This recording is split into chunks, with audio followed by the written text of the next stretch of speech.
Hello, everyone, and welcome to the 5 o'clock to 5:30 p.m. session of the 2022 OpenSimulator Community Conference. In this session, we are pleased to introduce the presentation, Making Classic Clothing in OpenSimulator World.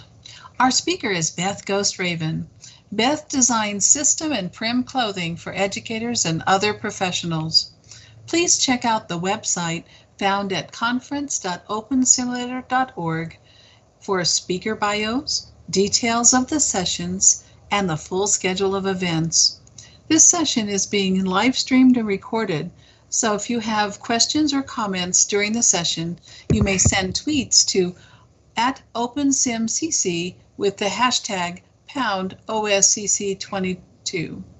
Welcome, everyone. Let's begin the session.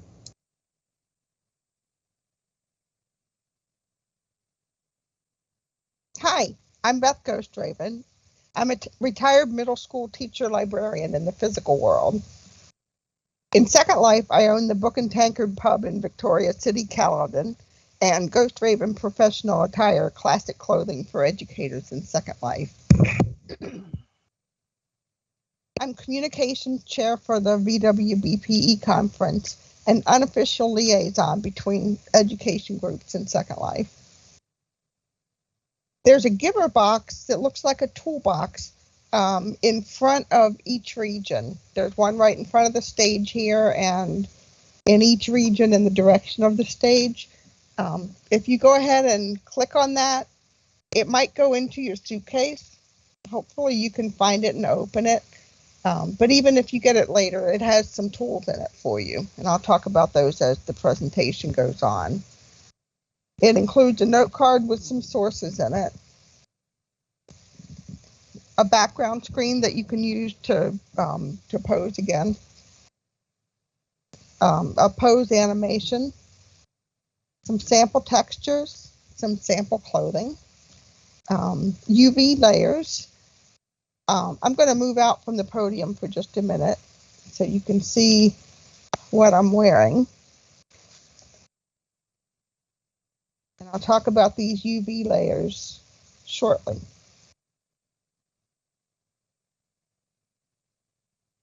A UV outfit, so you can look just like this too. Oh, I forgot to put the shading aids in. I'll put those in the speaker booth.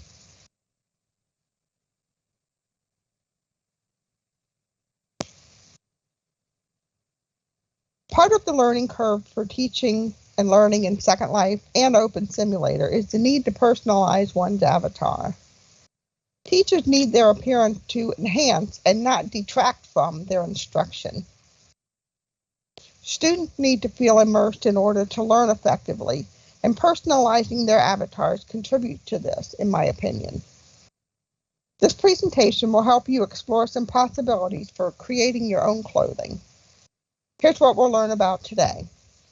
Wearing safely, classic clothing and attachments, editing the clothing you already have, finding and adapting free textures, making system clothing using the Firestorm viewer tools, using Photoshop to make system clothing, or as Kayako would say, photoshopping. Note, this presentation shows how I got started, but there are lots of different ways to do the same thing, so don't feel like you have to do things exactly the same way.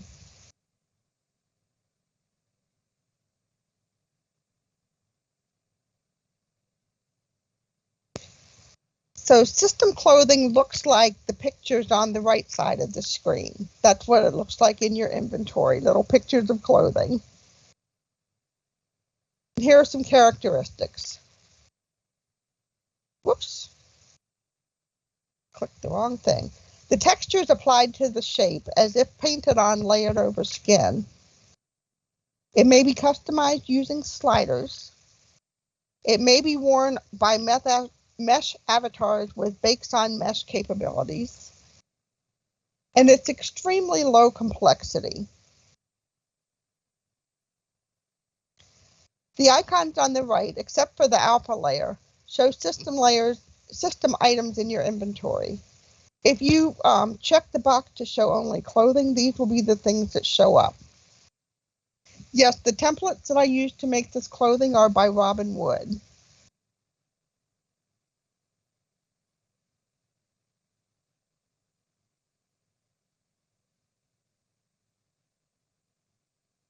Have you ever teleported somewhere and it appears that most of the people there are naked? It's kind of disconcerting. Even though it's an avatar, you probably don't want to look naked inadvertently. If you want to avoid that, follow these 2 rules. Right-click and add clothing and attachments. Just about everybody who's been new in a virtual world has probably ended up naked in a store like I have by wearing the hair demo and not adding it. And 2, always wear a system, oh, I put that in twice, a system shirt and pants under your mesh outfit. So while your clothes are rezzing for others, you don't appear naked. Yeah, I was sad to hear of Robin's passing too.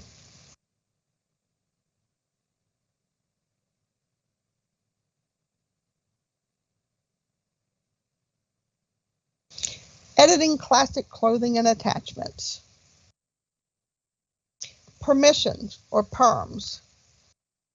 M equals mod or modifiable. C equals copy, copyable.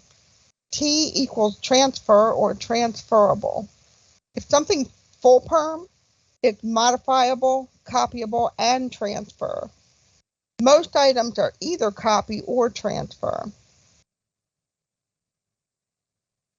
Permissions are one of the trickiest parts of Second Life and in virtual worlds. Something might say no modify when it's actually only the script inside that can't be changed. So if it's an object and it says no modify, don't take that for gospel. If the item doesn't have any permissions after it in your inventory, it's full perm. However, if it's something that you made yourself, it will not show permissions. You have to right-click and select property to see what the permissions are for someone else. Usually the full perm things are older freebies. The undershirt layers in this folder are necklaces that are made as a system layer rather than the usual prems or mesh. They don't look 3-dimensional, but they can give you the look of a necklace without adding complexity.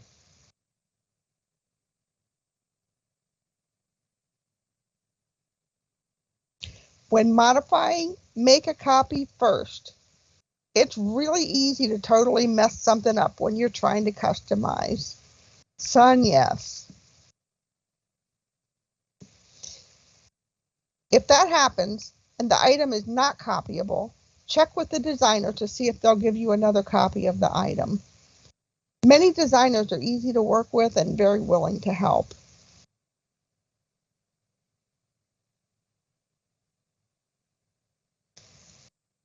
To edit a system clothing item, wear it, right-click it in your inventory and click Edit. The appearance window will open, and you can see that on the right side of this slide. In this jacket, the upper fabric above the waist is a template created in Photoshop which cannot be altered in World.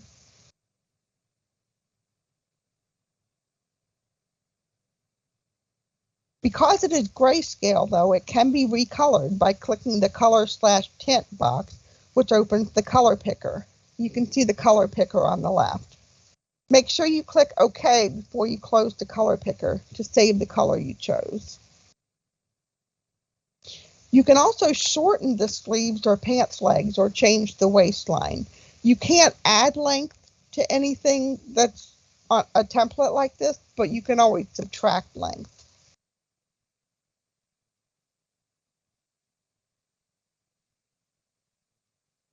Thank you. Classic clothing, prim clothing and hair. So these are attached to the avatar. They may be customized if modifiable. They may show natural looking movement, especially if they're flexi. The cube or object icons in the picture there show the prim clothing here. Except for the AO animation overrider, you can wear or res the object and edit it. By the way, AOs are key to having a professional looking avatar. The way an avatar moves without one is very jerky and looks weird. There are male and female AOs available at the OSCC shopping zone to start with.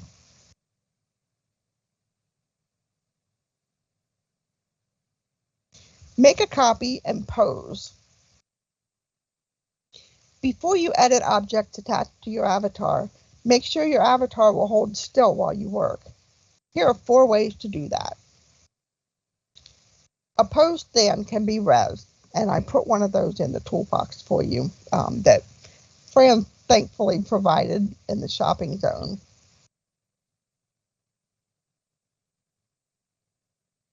Me too, son. He says, I have 1,000 different outfits probably, but they all move the same because of my AOs. And Lisa, yeah, if you want to walk like a duck, that's fine. If you use the Firestorm viewer, there's a button that you can use for poses. In your toolbox, there's a T-pose animation. If you haven't gotten that yet, the toolbox is right at the front of each of the keynote regions. So click that and take a copy of it or buy it for $0.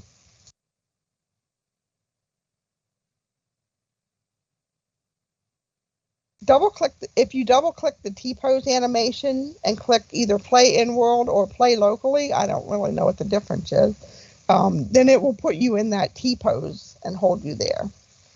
And actually, I realized later, the default Firestorm preferences make your avatar pose when you edit clothing. If you do not want to do that, say if you want to edit your clothes on the slide, here's how. You go to Avatar Preferences, the Move and View tab, where it says Automatically Pose Avatar During, select one or more. You uncheck Appearance, and then it won't make you pose like that.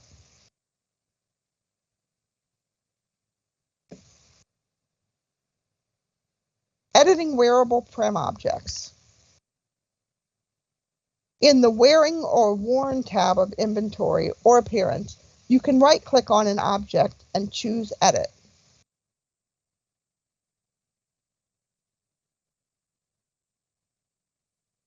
Even if an object doesn't have modify perms, you can still move it around, unless it's rigged mesh. Because my avatar is shorter than most, I almost always have to lower my necklaces. Some items have resize scripts in them. If that's the case, do not edit, but click on the object to open the resize menu. Be sure to make a copy before you make any changes, if possible.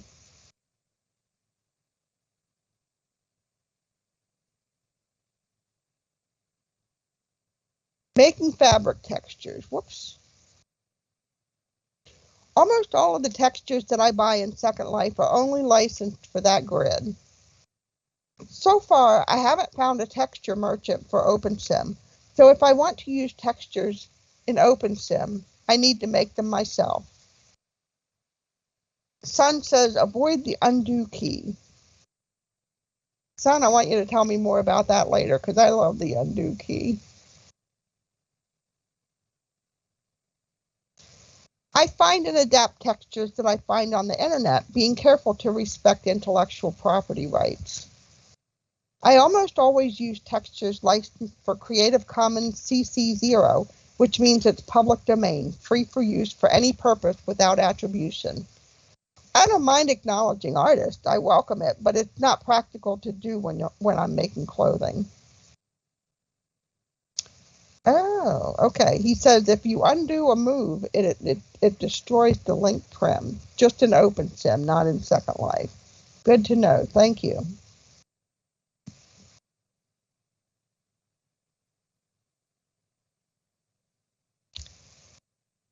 Searching Google Images. I wanted to make some cable knit type, so I started searching for knit seamless texture. Seamless means it can be repeated in either direction and still looks smooth. I found some that looked perfect, so I started looking at licensing. In a Google search, I clicked Tools and then used the drop-down menu for usage rights and choose Creative Commons licenses. And you can see the pink circles on the slide show you those two things.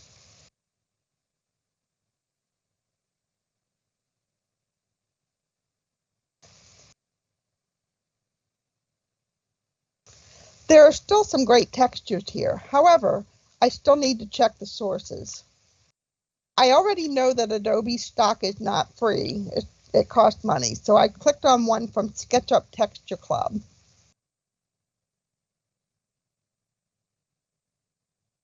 You click a texture and then visit. Unfortunately, when I looked into it, the textures that I wanted to use from SketchUp require a paid membership. Back to the drawing board. I started looking at some of my favorite texture sites to see what was available. And a lot of those are on the note card that you get when you click on the toolbox there. I started looking at some of my favorite texture sites, and I finally found a good one at textures.com. It's a neutral color, completely straight, and looks like it will repeat well. I used one of my free credits here to download it. Now I'm ready to start trying to make some tights.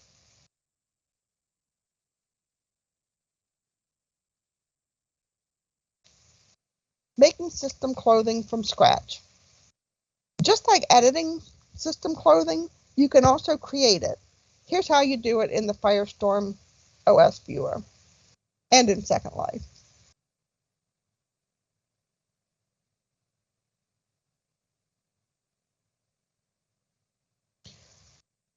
I don't even need a pose stand because it's included in the viewer. In inventory, click the plus sign at the bottom, then new clothes, and then I want to make tights, so I click new socks. The socks appear in my clothing folder where I can right click and add them or wear them.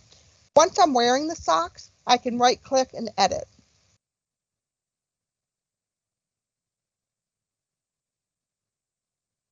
In inventory, to upload a texture, I click the plus sign at the bottom again, and then upload image. This will allow you to preview the image. If you don't need to, you can choose bulk and upload more than one texture at a time. I do my testing in OpenSim because image uploads are free. Uploading to Second Life isn't free. It's cheap, but it adds up. So you'll want to be more careful there.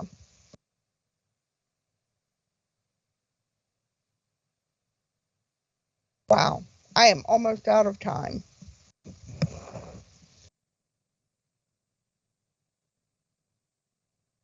In Edit, drag the texture onto the texture box. And you can see on the slide, it doesn't really look right. I have no control over what the texture looks like on the clothing. This one's sort of acceptable, but I'd like a smaller scale of ribbing. For that, I need to use a texture manipulation program like Photoshop. And I have another section that talks about that, but I'm wondering if any of you are interested in a workshop. Let me type this.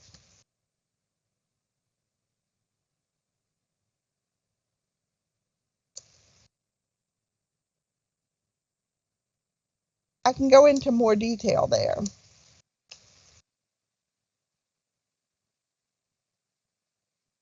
We can use Zoom in a workshop and be in world also. And I can help you walk through the steps. That's a great idea, Beth. And if anyone's interested in that, just let Beth know and we could set that up. Yeah, it's not scheduled yet, but I can schedule it around what people want. Sure.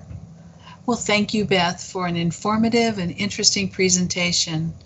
As a reminder to our audience, you will want to check out the conference.opensimulator.org to see what is coming up on the conference schedule. You won't want to miss our next session, which will begin at 5:30 in this keynote region. And it's entitled the Islands of Enlightenment, middle school students learning and creating.